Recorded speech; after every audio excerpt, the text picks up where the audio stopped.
Жаңы жыл майрамы алдынан базарларда жаздагы козгарындай жайылган пиротехникалык каражаттардын баары эле мыйзамдуу сатылып жатабы. Жалал Абад шаарынын мэриясынын алдындагы соода департаменти тиешелүү кызматтын адистери менен биргеликте шаар ичиндеги бардык пиротехника сатылуучу жайларга рейд жүргүздү. Жыйынтыгында бир катар мыйзам бузуулар аныкталды.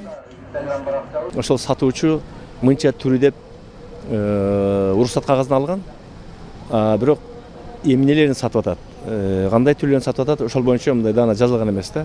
Бүгүн да өзүңүздөр күбө болгондой ошол кемчиликтерди көргөзүп келдик. Сатылып аткан буюмдун аты жазылбаган пиротехникалар боло турган болсо, анда аларды тыюу салуу боюнча эскертип келдик.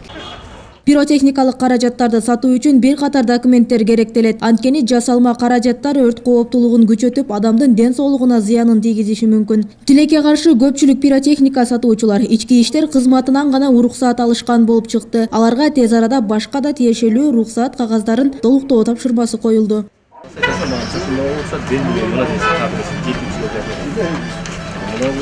Негизи эле мыйзамдуу пиротехника сатуу кандай болот? Бул тууралуу кардарлар билиши керек. Ал үчүн кардарлар соодагерлерден тиешелүү документтерин сурап, түшүндүрмө кагаздарына көңүл бурушу абзел. Республиканский лабораториядан өтүп текшерилген.